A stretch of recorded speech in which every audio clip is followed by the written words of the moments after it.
얼마 전에 여러분 잘 아시는 것처럼 이 터키에서 큰 지진이 났습니다. 아마 지금까지 일어난 그런 지진 피해에서는 거의 손가락에 꼽을 정도로 큰 피해가 났습니다. 5만 명의 사람이 그렇게 죽게 되었습니다. 아직도 뭐 시신을 못 찾은 거 보면은 훨씬 더 많은 사람. 우리로 치면 논산의 절반이 죽은 겁니다. 논산의 절반이. 여러분 이게 보면 왜 이렇게 큰 지진이 났나? 제가 보니까 이 땅이 그냥 어떻게 보면 우리 눈에는 똑같은 땅처럼 보이지만 밑에 판이 있다는 거예요. 그래서 이 고정하려고 하는 이 판하고 움직이려고 하는 판이 딱 부딪혀 가지고 여기에 충격이 오다 보니까 그 위에 이제 막 그냥 땅이 갈라지는 그런 대지진이 그렇게 난 겁니다. 대지진이 난 겁니다. 이 터키라는 나라가 여러분 이렇게 보면은 얼마나 큰 나라인지 몰라요. 그래서 거의 터키 문화는 로마 문화입니다. 유적은 전부 로마가 거기에 다 만들어 놓은 겁니다. 근데 그게 막 무너지기도 하고, 이스탄불 같은 도시는 세계적인 도시죠. 우리나라 서울보다 훨씬 큰 도시입니다. 그래서 뭐 세계 동양과 서양이 모이는 그런 곳인데 건물들도 멋진 건물들도 많고 그래요. 그런데 여러분 아무리 건물이 멋져도 이 어떤 이 불안정한 그런 기초에 서 있다면 별로 이렇게 좋은 건 아닌 것 같아요. 대궐 같지 않아도 정말 그 든든한 기초에 서 있는 그런 집이 좋고 건물이 좋은 것입니다. 그건 어떤 의미에서 신앙생활도 마찬가지라는 생각이 듭니다. 그래서 우리의 신앙이 어떤 근거 위에 내가 서 있냐, 이걸 우리가 늘 점검할 필요가 있습니다. 내가 최선을 다했으니까 나는 하나님 앞에 떳떳해. 나는 열심히 살아왔고 내 관리를 잘했기 때문에 나는 아무런 문제가 없어. 만약 그런 어떤 나의 어떤 그 여러분 지난 그 삶의 여정 위에 내 신앙이 세워져 있다면 여러분 이것은 굉장히 연약한 불안정한 근거일 가능성이 많습니다. 그래서 최선을 다하고 열심히 믿음 생활한 것이 나쁘다는 것은 아니지만 그것이 우리 신앙의 근거가 될 수 없다는 겁니다. 왜냐하면 우리는 약하기 때문에 여러분 삶의 폭풍 앞에 넘어질 가능성이 굉장히 많습니다. 그런 큰 핍박 앞에 넘어질 가능성이 굉장히 많습니다. 그래서 저와 여러분의 그 신앙의 근거는 이 불안정한 내 자신이 아니고 영원한 반석이 되시는 하나님이 되어야 될 줄 믿습니다. 하나님이 내 신앙의 근거가 되고 반석이 된다는 것은 여러분 이게 무슨 이야기냐면 내가 하나님의 영원한 계획 속에 있는 사람이구나. 그걸 우리가 아는 것입니다. 갑자기 부름받은 것이 아니고 있잖아요.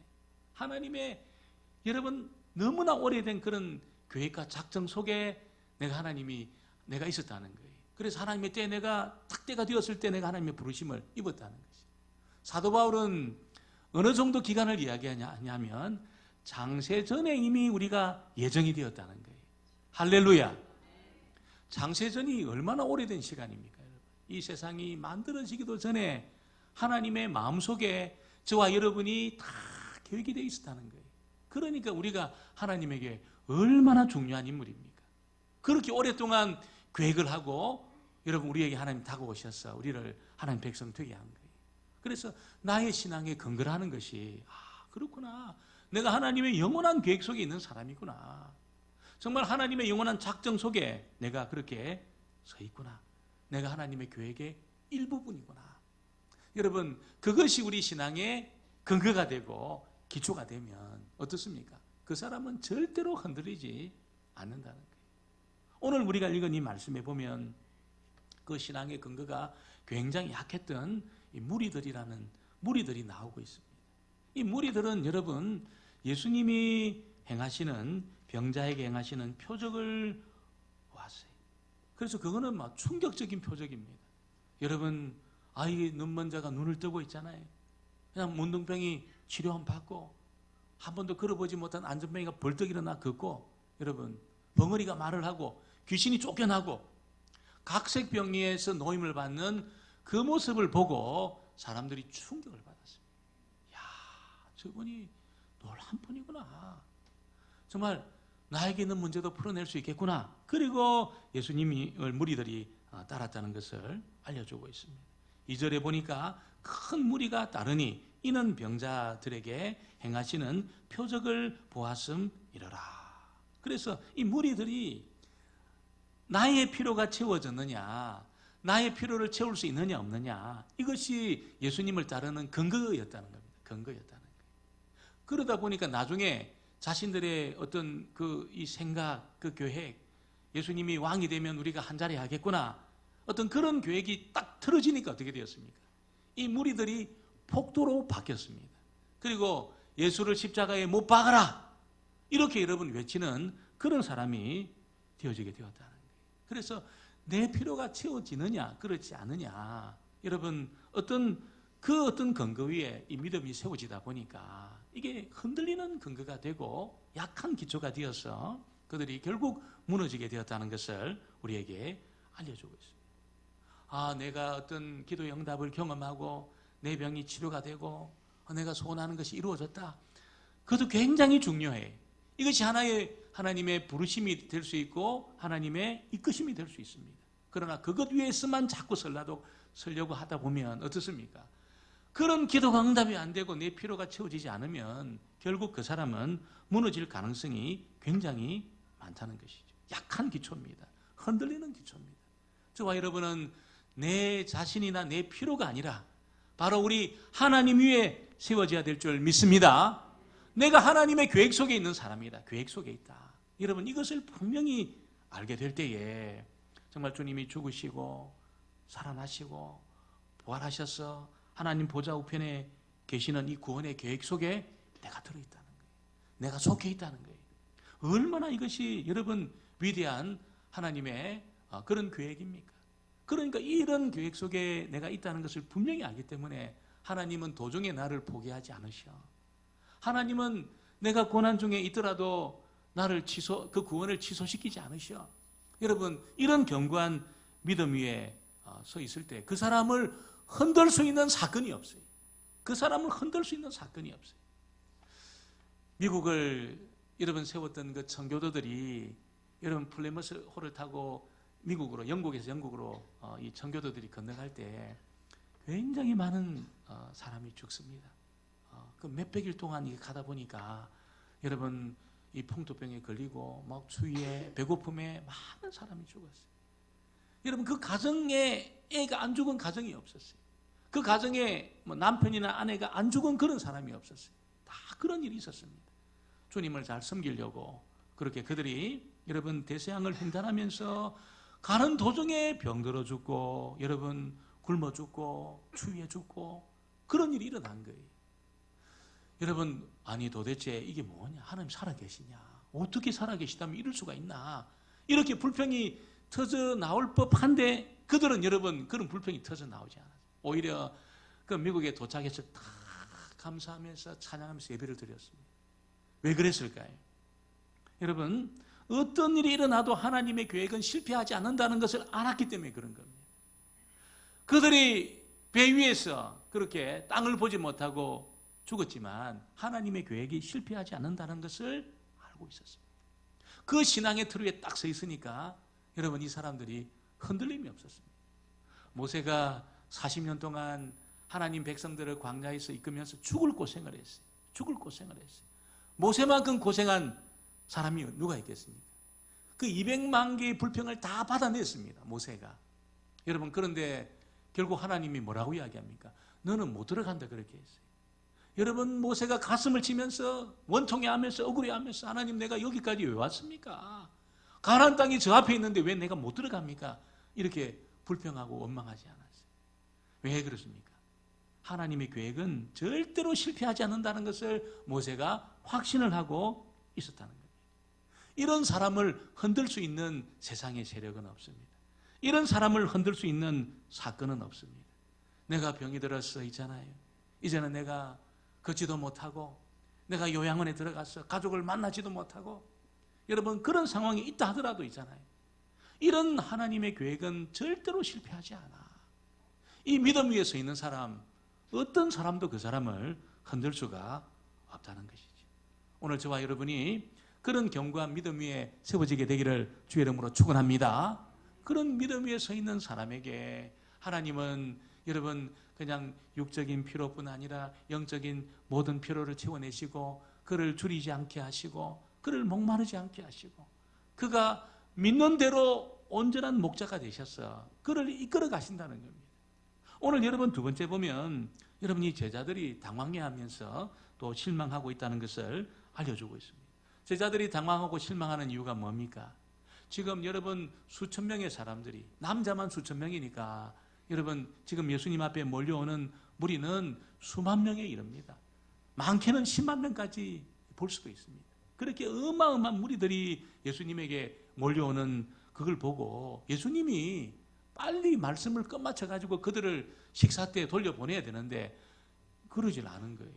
계속 시간을 말씀을 전하면 시간이 식사 때가 다가올 때까지 그들을 데리고 있는 겁니다. 식사 때가 되게 되었어요. 그때 여러분 빌립한테 예수님 뭐라고 이야기합니까? 우리가 어디서 떡을 사서 이 사람들을 먹이겠느냐 이렇게 말씀했어요. 아니 그러니까 예수님 빨리 저들을 보내가지고 집에 가서 식사 먹게 해야지 이렇게 지체시켜서 식사 때가 다 됐는데 어디서 먹을 것을 사겠느냐 이렇게 말씀하시면 어떡합니까? 제 생각에는 200데나리온으로 떡을 사도 부족합니다. 빌립이 이렇게 이야기를 합니다. 5절에 보니까 예수께서 눈을 들어 큰 무리가 자기에게로 오는 것을 보시고 빌립에게 이르시되 우리가 어디서 떡을 사서 이 사람들을 먹이겠느냐 하시니 이렇게 말씀하시는 친히 어떻게 하실지를 아시고 빌립을 시험하고자 하십니다. 빌립이 굉장히 당황했어요. 예수님의 그 질문 앞에. 빌립은 여러분 이거는 불가능한 일이라고 생각했습니다. 아무리 계산해도 답이 안 나오는 문제라고 생각했습니다. 200데나리온은 지금 돈으로 환산하면 노동자가 하루 이렇게 일해서 버는 일당이 1데나리온입니다. 200데나리온이니까 지금 한 10만 원 정도 치면 여러분 한 2천만 원 정도 되는 거예요. 2천만 원이 얼마나 큰 돈입니까? 이 돈으로 음식을 사가지고 먹여도 지금 부족합니다. 빌립은 굉장히 계산이 빨랐어요. 굉장히 계산이 빨랐어요. 근데 뭐가 문제입니까? 자기 앞에 여러분 천지를 지으신 하나님이신 예수님이 있다는 것은 다 잊어버렸어요. 인간적으로 계산해가지고 이게 보니까 도저히 이거는 감당하지 못할 일이라고 그렇게 예수님에게 이야기를 한 겁니다. 굉장히 합리적인 사람이었지만 어떻게 보면 그는 예수님을 온전히 믿지 않을 뿐 아니라 이 상황에 대해서 전혀 책임을 지려고 하지 않는 그런 사람이었어요. 계산은 잘하는데 있잖아요. 책임은 안 지려고 하고 있는 것입니다. 예수님이 왜 빌립을 시험했을까요? 빌립을 시험하기 위해서 그렇게 했다고 말씀하시는데 그것은 여러분 다른 것이 아니고 빌립은 합리적이고 굉장히 머리가 좋은 그런 계산이 빠른 사람인데 그의 마음은 어떻습니까? 굉장히 냉소적이었습니다. 굉장히 냉소적이었습니다. 주님을 따르는 사람은 그렇게 해서는 안 된다는 것을 알려주고 있다는 거예요. 이 천지를 지으신 하나님이신 예수님을 따르고 있는데 인간적인 계산만 가지고 그렇게 냉소적으로 싸늘하게 이렇게 어떤 상황을 바라보아서는 안 된다는 것을 예수님이 그렇게 지금 빌립을 가르치고 있는 것입니다. 예수님의 사람들은 여러분 어떻게 보면 이 냉정해서는 합리적이어야 되겠지만 냉정해서는 안 된다는 거예요. 너무 냉정하고 차가우면 안 됩니다. 합리적이지만 여러분 하나님이신 여러분 예수님이 역사할 수 있는 그런 여지를 남겨둬야 될 줄 믿습니다. 예수님이 우리의 온전한 목자가 되시는데 영육간에 우리를 책임질 수 있는 그런 분이시라는 것을 믿고 있잖아요. 예수님에 대해서 우리가 가슴이 뜨거워지고 하나님에 대해서 우리가 가슴이 뜨거워지고 내 힘과 내 가지고 있는 것으로는 부족할지라도 하나님이 개입하시면 이 문제 풀 수 있다. 그런 믿음이 주님을 따르는 사람에게 필요한 줄 믿습니다. 빌립에 비해서 안드레는 어떤 사람이었습니까? 말도 안 되는 줄 알면서 예수님께 여러분 말씀을 드리는 스타일이었어요. 말씀을 드렸습니다. 정말 어른의 식사로 한 끼로도 모자라지만 예수님 애 도시락을 내가 가지고 왔는데 이게 도움이 되겠습니까? 이렇게 이제 이야기를 한 거예요.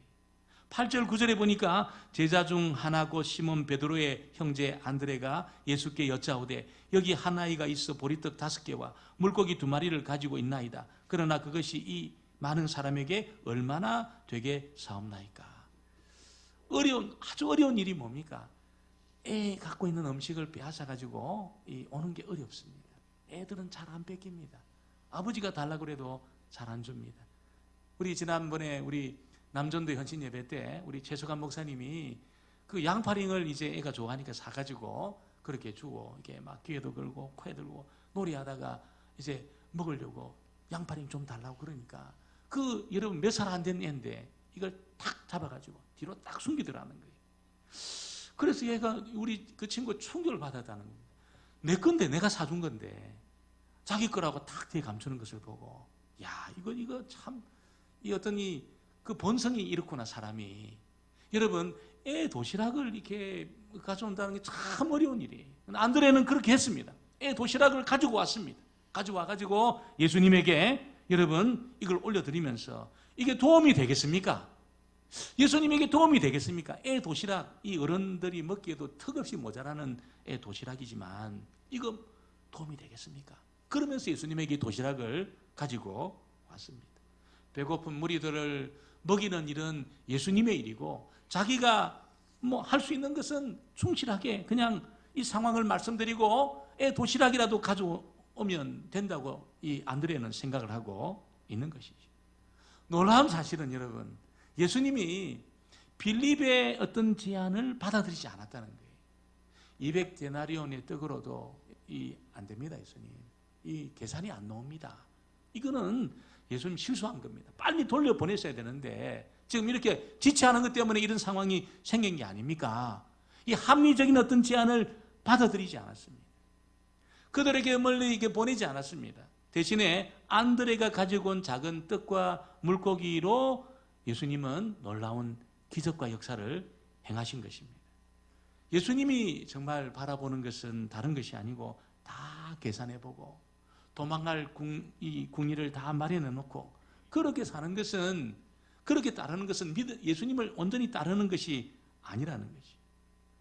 여러분 어떻게 보면 이 믿음이라는 것은 예수님을 믿는 그 믿음이라는 것은 아주 작은 가능성일지라도 그 가능성을 붙들고 믿음의 길을 걷는 것이 여러분이 신앙생활이라는 것이. 굉장히 작은 가능성, 바늘 구멍보다 더 작은 가능성이 있다 하더라도 예수님은 거기서부터라도 얼마든지 일을 시작할 수 있어.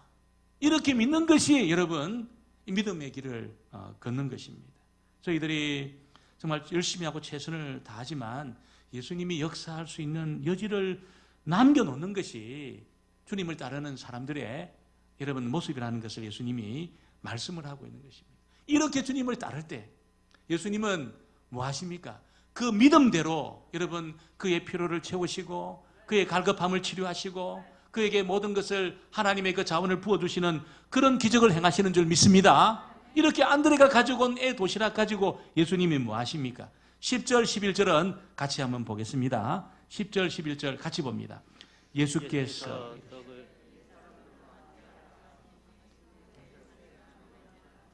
사람들이 안전히 수가 5,000명쯤 되더라. 예수께서 떡을 가져 축사하신 후에 앉아있는 자들에게 나눠주시고 물고기도 그렇게 그들의 원대로 주시니라. 무슨 하늘에 뭐 빛이 번쩍번쩍하고 그런 게 아니고 제자들이 가지고 나눠주는데 이게 계속 남아있는 겁니다. 이게 기적이죠. 분명히 나누고 남아건 했는데 계속 남아있는 겁니다. 그래서 남자만 5,000명이니까 여러분 이 여자하고 아이들까지 다 하면 2만 명이 훨씬 넘는다는 거예요.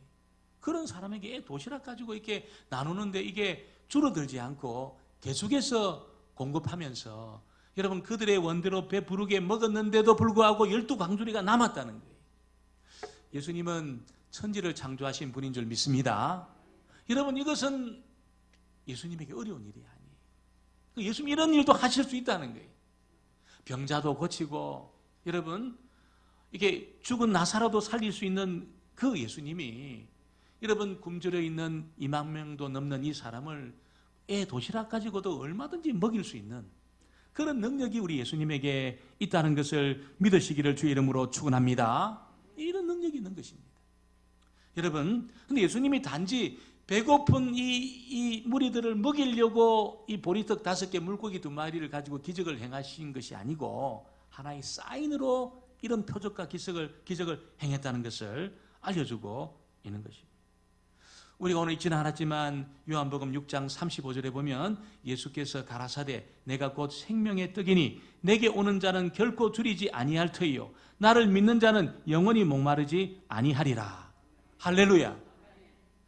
정말 예수님의 그 근거 위에 서 있다면 우리가 가진 그런 피로까지도 예수님이 채워주게 될 줄 믿습니다.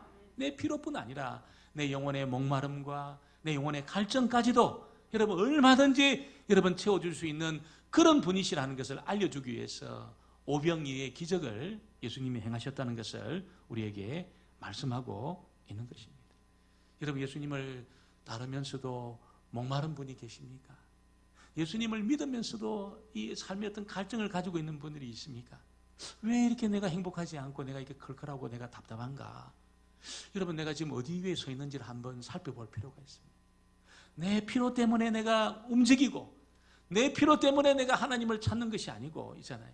이게 채워지면 다 가까이 가고 안 채워지면 좀 멀리 가고 이런 것이 아니고 정말 죽은 자도 살려내고 이런 병자도 고쳐내고 굶주린 2천, 5천 명도 먹일 수 있는 그런 능력을 가지신 예수님 위에 내가 서 있다면 여러분 결코 줄이지 아니하고 영원히 목마르지 않는 이런 은혜와 기적이 저와 여러분에게 있게 될 줄 믿습니다. 얼마나 우리가 불안정한 그런 이 삶을 우리가 살고 있습니까? 굉장히 불안정한 그런 삶을 살고 있습니다.